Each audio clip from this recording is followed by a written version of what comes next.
పల్లె పల్లెన హనుమాన్ల గుడి ఉంటుంది. కానీ తెలంగాణలో పెద్ద గుడి అంటే కొండగట్టే. మాలలేసుకొని దీక్షలు పట్టినోళ్ళు పక్కాడికి పోవాల్సిందే. అయ్యప్ప సాములకు శబరి ఎట్లనో అంజన్న భక్తులకు కొండగట్ట అట్లా. పతేడు భక్తులు వెరగబట్టిరి. వాళ్లకు సరిపోని సౌలతులు ఉండాలి కదా. గదే కార్యం చాలైంది అలా. మరి వచ్చింది ఎవరనుకుంటాన్రు? అంజన్న పెద్ద భక్తుడు. హెలికాప్టర్ వేసుకొని కొండగట్టు కాడ దిగి కారెక్కి గుడి ముంగట్టుకు వచ్చేయండు. ఆంధ్ర చిన్న సీఎం సార్ కు పోలీస్ వందరని చెప్పినాక మన మంత్రి Adluri Laxman, local MLA Medipally Satyam sir ఎదుర్కొన్నారు సర్కార్ తరపున. అట్లనే తిరుపతి గుడి committee chairman BR Naidu sir కూడా వచ్చేండు. అంజన్నకు పట్టుబట్టలు తెచ్చిండు పవన్ సారు. పెద్ద పూజలు చేసి తుర్తిగా కొలుచుకున్నాడు.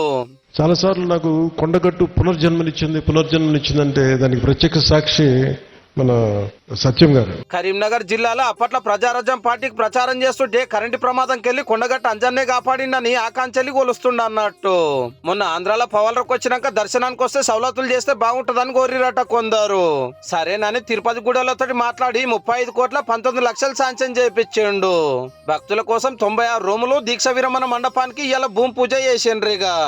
తెలంగాణ ప్రభుత్వం ముఖ్యంగా కొండగట్టుకు సంబంధించి మాస్టర్ ప్లాన్ చేస్తుంది. దీనికి ఈ రోజున మీరు శ్రీకారం చుట్టారని నాకు చెప్తా ఉంటే నాకు చాలా ఆనందపడింది. దీనికి గిరి ప్రదక్షిణ లాంటి ఉంటే బాగుంటుంది, మీరందరూ పూనుకుంటే బాగుంటుంది అనుకుంటే నేను ఇది రామసేవ, ఇది అలాగే ఇది బజరంగ బలి సేవ, ఇది దీనికి నా వంతు కృషిని ఖచ్చితంగా చేస్తాను. సారు దేవుణ్ణి కొలుసుకోవడానికి వస్తే ఫ్యాన్స్ హీరోని కొలుసుకోవడానికి వచ్చారు.